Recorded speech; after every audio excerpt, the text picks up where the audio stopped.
ஆண்டவருடைய மகா பரிசுத்தமான நாமம் இன்றும் என்றும் மைமைப்படுவதாக. எக்ஸோடஸ் டிவி அருளுரை துளிகள் வழியாக இந்த நல்ல வேளையில் உங்கள் யாவருக்கும் 2026 ஆண்டின் நல் வாழ்த்துக்கள். நீ ஆயத்தப்படு, நீ ஆயத்தப்படுத்து, நீ காவலாளனாய் இரு. ஒரு நாள் வருவார் ராஜாதிராஜன், ஆயத்தமாகிடுவோம். ஒரு நாள் வருவார் ராஜாதிராஜன், ஆயத்தமாகிடுவோம். நம் கால மனிதர் இயேசுவை காண ஆயத்தமாகிடுவோம். நீ ஆயத்தமாகு, ஆயத்தப்படுத்து, வருகை மிக சமீபம். ஆண்டவருடைய வருகை மிக சமீபமாய் இருக்கிறது. ஆனாலும் இந்த புதிய ஆண்டுக்குள் பிரவேசிப்பதற்கு ஆண்டவர் உங்களுக்கு கிருபை அளித்திருக்கிறார். எனக்கும் நானும் அவ்விதமாகத்தான் யோசிக்கிறேன். இந்த புதிய ஆண்டில் தேவன் என்னை குறித்து என்ன தீர்மானம் வைத்திருக்கிறார், இந்த புதிய ஆண்டு தேவனுடைய கரங்களிலிருந்து பெறப்படுகிற இந்த ஆண்டினுடைய மேன்மை என்ன, அதை சிந்தித்து நாம் இந்த நாளிலே நாம் ஆயத்தமாவோம், ஆயத்தப்படுத்துவோம். அநேகருக்கு நாம் காவலாளியாக ஜீவிப்போம். தேவன் தாமே இந்த சிந்தையை நமக்கு ஆசீர்வதிப்பாராக. முதலாவது, இந்த 2026 ஆண்டு அது ஒரு தனித்துவமான ஆண்டு என்பதை நான் உணர்கிறேன். இதை நான் வேதத்தில் வாசிக்கும் பொழுது ஏசாயா 63:4 என்னுடையவர்களை மீட்கும் வருஷம் என்ற வார்த்தை கவனிக்கிறேன். என்னுடையவர்களை மீட்கும்படியாக தேவன் அந்த பொறுப்பை என்னிடம் கொடுத்திருக்கிறார், அல்லது உங்களிடம் கொடுத்திருக்கிறார். நாம் அவருடையவர்களை அறிந்து நாம் கர்த்தருடைய சமூகத்துக்கு அவர்களை கொண்டு வர வேண்டியவர்களாக இருக்கிறோம். இரண்டாவதாக, இந்த ஆண்டு கிருபையின் ஆண்டாக நாம் பார்க்கிறோம். லூக்கா 13:8 ஐயா, இது இந்த வருடமும் இருக்கட்டும். அப்போ இந்த வருடமும் இருக்கட்டும் என்பதற்கு நாம் அறிந்து கொள்ள வேண்டிய விஷயம், லூக்கா 13 வாசிக்கிறது போல, அநேகர் கோபுரம் இடிந்து விழுந்து போனார்கள், அவர்களை பார்க்கிலும் நாம் குற்றவாளிகளா? இல்லை. ஆனாலும் தேவன் இந்த புதிய ஆண்டை நமக்கு கொடுத்திருக்கிறதனுடைய நோக்கம் என்ன என்பதை நாம் இந்த நாளிலே உணர வேண்டியவர்களாக இருக்கும். என்னுடையவர்களை மீட்கும் வருஷம், இந்த மரம் இந்த வருஷமும் இருக்கட்டும். தொடர்ந்து இந்த ஆண்டை குறித்து நாம் சிந்திக்கும் பொழுது இது நன்மையான ஆண்டு என்பதை நாம் எல்லாரும் அறிந்திருக்கிறோம். ஆனால் அந்த வார்த்தையை நீங்கள் கவனியுங்கள். சங்கீதம் 65:11 வருஷத்தை உம்முடைய நன்மையால் முடிசூட்டுகிறீர். ஹிஸ் குட்னஸ், அவருடைய நன்மை, நம்முடைய காரியங்கள் அல்ல, அது நம்முடைய சிந்தை அல்ல, இது சர்வ வல்லவருடைய நன்மைகளினாலே ஆண்டவர் இந்த வருடத்தை நிறைக்கப் போகிறார். தொடர்ந்து இந்த ஆண்டை குறித்து நான் வேதத்தில் வாசிக்கும் பொழுது ஏசாயா 61:2 லூக்கா 4:19 கர்த்தருடைய அனுக்கிரக வருஷம், the acceptable year of the Lord. தேவன் இந்த ஆண்டை அவர் அனுக்கிரகமாக நமக்கு தந்திருக்கிறார். அவர் அதை ஏற்றுக்கொண்டு நம்முடைய கரங்களில் தந்திருக்கிற இந்த வருஷம் வீண் போகாது. இந்த வருஷம் எம்டியாக போகாது, அல்லது வாயிடாக போகாது. இந்த வருஷம் ஒரு பெரிய மீட்பை கர்த்தருடைய பார்வையிலே அது கொண்டு வரும். அதற்கு நீங்களும் நானும் என்ன செய்ய போகிறோம்? கர்த்தருடைய அனுக்கிரக வருஷம். சங்கீதம் 77:10 வாசிக்கிறோம், உன்னதமானவருடைய வருடம், உன்னதமானவருடைய வருடம், த இயர் ஆஃப் ஆல்மைட்டி என்று அது அவருடைய வலது கரத்தில் இருந்து எனக்கு அவர் கொடுத்திருக்கிறார். நான் அதை என்ன செய்ய போகிறேன்? இந்த ஆண்டை கர்த்தருடைய சித்தத்தின்படி நான் அதை எவ்விதமாக நான் அதை கையாள போகிறேன் என்பதை ஒரு விசை நானும் சிந்திக்கிறேன், நீங்களும் சிந்திக்குமாறு உங்களை அன்போடு நான் கேட்டுக்கொள்கிறேன்.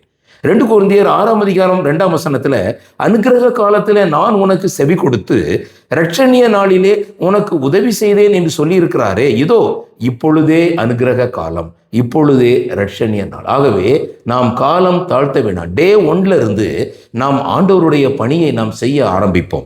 ஆண்டவருடைய இந்த வருடங்கள், முதலாவது அது மீட்கும் வருடமாக, இரண்டாவது அது கிருபையின் வருடமாக, மூன்றாவது அது அவருடைய நன்மையின் ஆண்டாக, தொடர்ந்து இது அனுக்கிரக ஆண்டாக, இது உன்னதமானவருடைய ஆண்டாக நாம் அதை நம்முடைய மனதில் சிந்தித்து கொண்டு இந்த வருடத்திற்கு நாம் பிரவேசிப்போம்.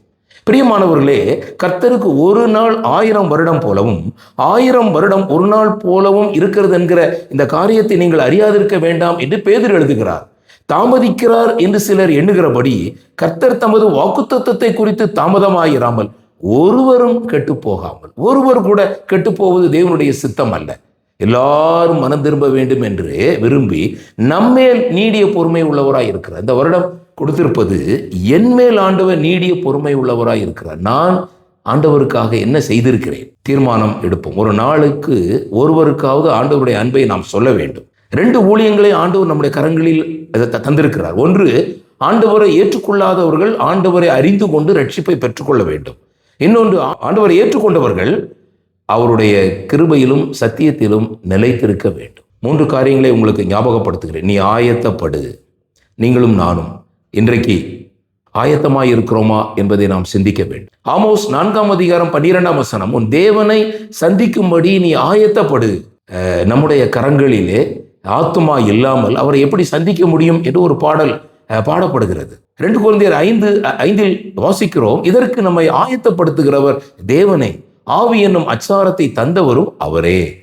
ஆகவே முதலாவது நாம் ஆயத்தமாவோம். பேதுருவை பார்த்து ஆண்டவர் ஒரு வார்த்தை சொன்னது நம்ம எல்லாருக்கும் தெரியும். நானோ உன் விசுவாசம் ஒளிந்து போகாதபடிக்கு உனக்காக வேண்டிக் கொண்டேன்.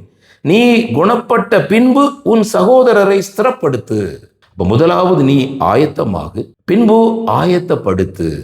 கர்த்தர் உங்களுக்கு கொடுத்திருக்கிற தர்மையான வருடத்தை நாம் எவ்வாறு கையாள போகிறோம்? எசேக்கியேல் 38ஆம் அதிகாரம் 7ஆம் வசனம், அதுல நீ ஆயத்தப்படு, உன்னுடனே கூடின உன் எல்லா கூட்டத்தையும் ஆயத்தப்படுத்து.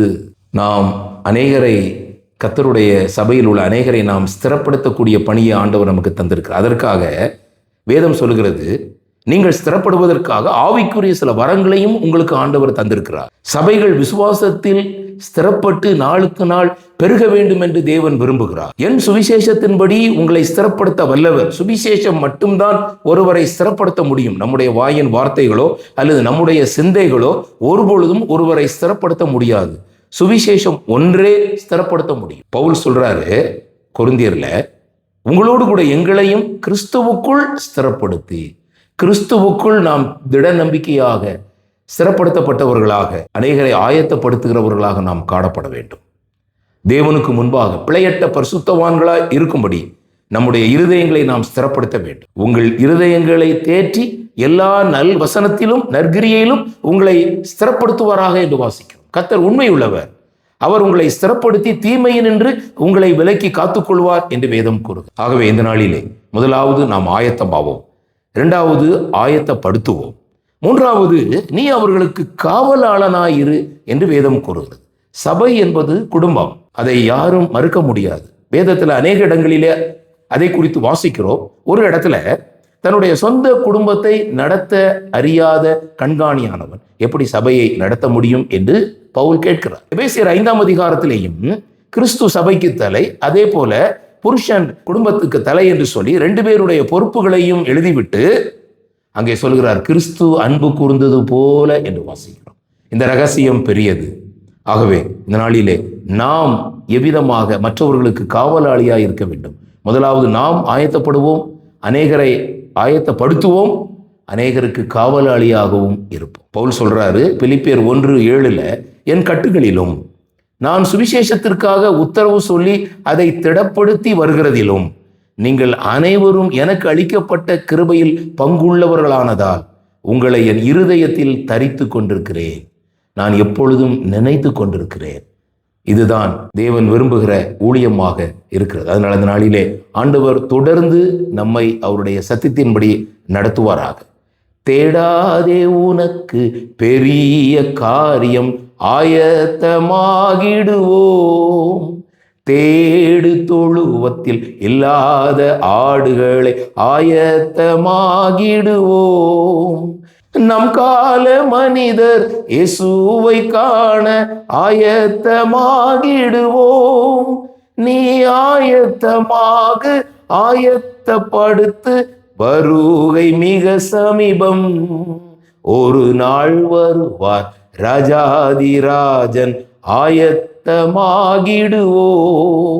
நாம் ஆயத்தமாவோம், ஆயத்தப்படுத்துவோம், அநேகருக்கு காவலாளியாய் இருப்போம். தேவன் இந்த சிந்தைகளை ஆசீர்வதிப்பாராக.